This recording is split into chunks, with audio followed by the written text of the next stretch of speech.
Can Pope Francis be the last pope in history?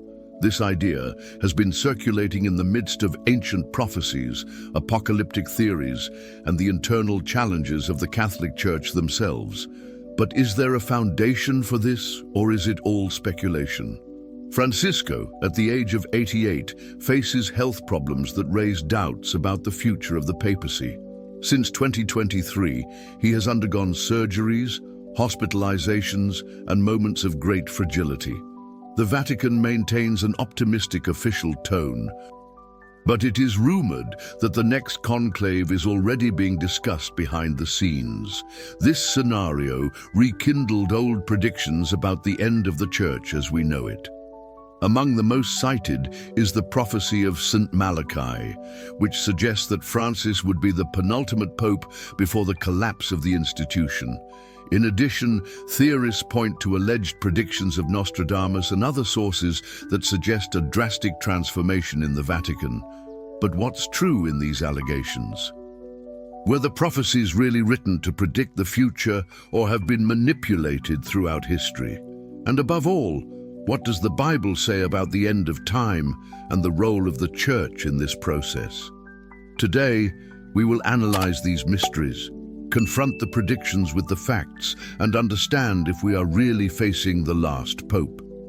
Among all the prophecies surrounding the Vatican, the most intriguing is that of Saint Malachy. According to the legend, in the 12th century, the Irish Archbishop Malachy would have received a vision of all the popes that would govern the Church until the end of time. He described each one with enigmatic phrases, and supposedly his list ends with the 102nd Pope, called Peter the Roman, which would face the Great Tribulation before the destruction of the Church. The problem is that this prophecy only made public over 400 years later. In 1595, the Benedictine monk Arnold of Wyonne published the document in the book Lignum Vitae, amid the turbulence of counter-reform, when the Catholic Church faced strong opposition from the Protestants. This raises suspicions about your authenticity. Many scholars claim that the list was forged to legitimize certain popes and influence the conclave of the time. Even so, the prophecy continued to intrigue generations. Pope Francis appears on the list as the 101st, described by the motto, "Glory of the Oliveira." Some believe that this description makes sense, as the olive tree symbolizes peace and humility, characteristics associated with its pontificate. Others argue that interpretation is vague and easily adaptable to any pope. The central question is, if this list really were a divine revelation, its predictions would be accurate and unambiguous. However, many of their descriptions are so generic that they fit into multiple popes, depending on reading. Moreover, if the prophecy was really manipulated in the 16th century, then any connection with Francis would only be coincidence. Regardless of its origin, Saint Malachy's prophecy continues to be used as an argument by those who believe that the end of the papacy is near. But to what extent can a prediction made for centuries really be taken seriously? Whether Malachy got it right or not, the fact is that the Church has already faced periods of crisis in the past and continued to exist. The big question is whether this time the scenario is really different. When it comes to future predictions, a name inevitably arises. Nostradamus, the 16th century French astrologer, was famous for his enigmatic courts who, according to his followers, predicted events such as the French Revolution, Hitler's rise, and even September 11th attacks. But did he also predict the end of the papacy? One of the most cited courts in this context says, "The Pope's last elected will be despised. Your sudden death will cause regret. The one who succeeds will die before the eclipse, and the divided kingdom will be given to three." Many interpret this passage as a reference to Pope Francis, arguing that his death could generate a chaotic conclave, possibly resulting in the division of the Church. In addition, there is a total solar eclipse scheduled for April 8th, 2024, which reinforces the belief that this prophecy is about to be fulfilled. However, there is a fundamental problem with Nostradamus' predictions. They are extremely vague. He wrote his quotes in ambiguous language, purposely open to multiple interpretations. Over the centuries, this strategy has allowed its predictions to be constantly reinterpreted to fit into new events. Another detail little mentioned is that many quotes were edited or reinterpreted by followers after their death. Some predictions attributed to it do not even appear in the original texts. This raises doubts about how much your words actually anticipated the future and how you were later adjusted to seem accurate. In addition to Nostradamus, other prophetic sources are often associated with the future of the Vatican. The medium Chico Xavier would have mentioned that after 2019, the world would enter a critical period that could culminate in major religious and political changes. Rabbi Judah ben Samuel in the 12th century would have predicted 50-year cycles determining key events in Israel's history and consequently of Christianity.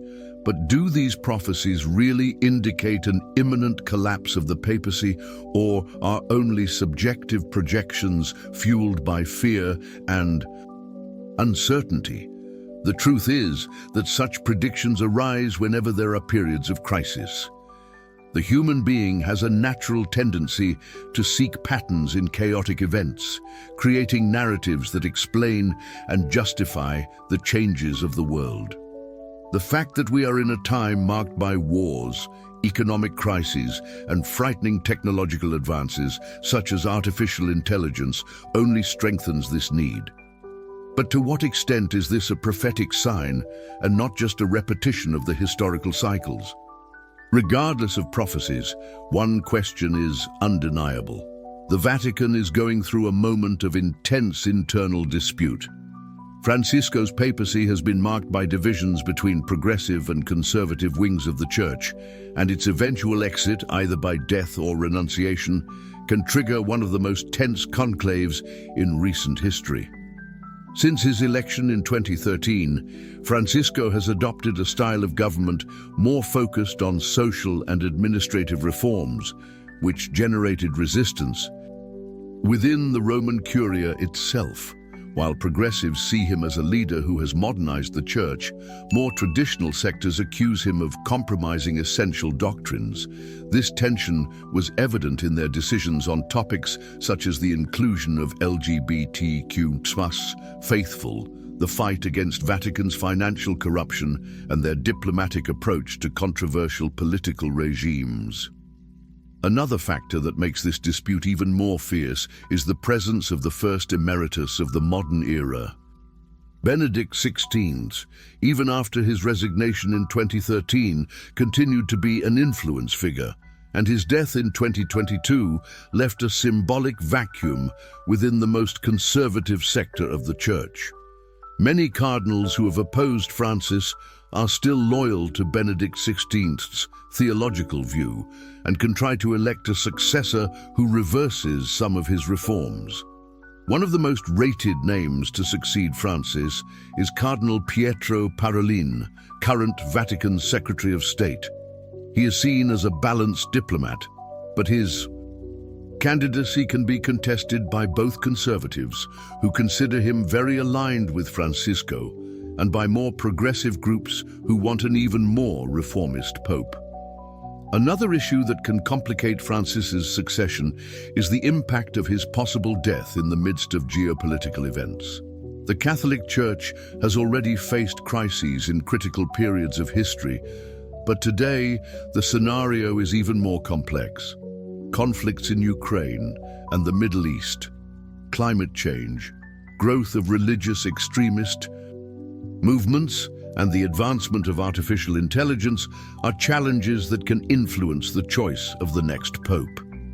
Moreover, there is the possibility of a prolonged papal vacancy, something unusual but not impossible. This could occur if the conclave does not get fast consensus between the different factions of the Church. This scenario feeds speculation about a future heretical or even a formal division within the Vatican. Church's internal policy has always been a reflection of the world's tensions, and this moment is no different. The question that remains is the next pope a direct successor of Francis's ideas, or will the Church give a conservative turn? This clash may be more decisive for the Vatican's future than any prophecy. Much is said about prophecies involving the Vatican, but what does the Bible really say about the end of time? Is there any basis for believing that a pope would play a central role in this scenario? One of the most cited passages in this context is Revelation 17, which describes a great prostitute based on a seven-headed beast. Many interpret this as a reference to Rome, for the city is historically known as the City of Seven Hills. This view led some theologians to suggest that the Catholic Church could be linked to the end religious system of the time described in the Bible. However, this interpretation is not unanimous. In the original context of the Apocalypse, John was writing to Christians persecuted by the Roman Empire, which may indicate that prophecy referred to the pagan empire of the time, not a specific religious leader of the future. Another frequently mentioned passage is Daniel 9, who talks about a prince who will come, who will make an alliance, but then will break it and desecrate the sanctuary. Some associate this figure with the Antichrist and try to connect it to the papacy. However, the traditional interpretation is that this prophecy referred to Antiochus, Seleucid king of 4th Epiphanes, which invaded Jerusalem and profaned the temple in the 2nd century BC. In addition, the Bible never mentions a last pope or a religious leader who would centralize the end of time. What it emphasizes is the coming of false prophets and a global system of mistake. In 1 John 2:18, the apostle warns, "Tapes, this is the last minute, and as you have heard that the Antichrist comes, many Antichrists have come." This shows that the concept of Antichrist is not limited to a single figure, but to a spirit of opposition to the divine truth that can manifest itself in different eras and leaders. This tendency to associate contemporary political and religious events with biblical prophecies is not new. Throughout history, leaders and empires have been identified as the end of times, from the Roman Empire to Adolf Hitler. This shows how eschatological interpretations are often shaped by fear and circumstances of the moment. The true call of the Bible to Christians is not deciphering codes or being attached to theories about the end of the papacy, but to live with vigilance and discernment. Jesus, in Matthew 24:36, said clearly, "But about that day and time no one knows, neither the angels of heaven nor the Son, but the Father." That is, the focus of the Christian faith must be spiritual preparation, not the attempt to predict specific events. Given this, the big question is not whether Francis is the last pope, but if we are spiritually prepared for the challenges and uncertainties that the future reserves us. Faced with all the theories and predictions analyzed, is the question, can Pope Francis really be the last pope? Saint Malachy's prophecy, although intriguing, has serious doubts about his authenticity. Nostradamus, in turn, wrote so vaguely that his predictions can be adjusted for virtually any event. Other popular prophecies, such as Chico Xavier and Rabbi Judah ben Samuel, are also interpreted subjectively and often without context. What is undeniable, however, is that the Vatican is undergoing a phase of major changes. Francisco has been a controversial leader within the Church itself, facing resistance from conservative sectors and promoting reforms that not everyone accepts. If your death or resignation happens soon, the choice of a new pope can become one of the most troubled conclaves in modern history. But does this mean the end of the papacy? The Catholic Church has gone through turbulent periods before, such as the Great Schism of the West, when there were three popes vying for authority at the same time. Even with internal crises, persecution, and political changes over the centuries, the Vatican remains one of the most influential institutions in the world. The Bible, in turn, does not support the idea that the last pope will play a central role in the end of time. His focus is on spiritual vigilance and preparation for Christ's return, not trying to decipher political or religious signs. Matthew 24 reminds us that there will always be wars, crises, and false prophets, but that does not mean that the end has come. True reflection here is not about when the papacy will end, but how we prepare for the future. In times of uncertainty, it is easy to cling to apocalyptic predictions and narratives.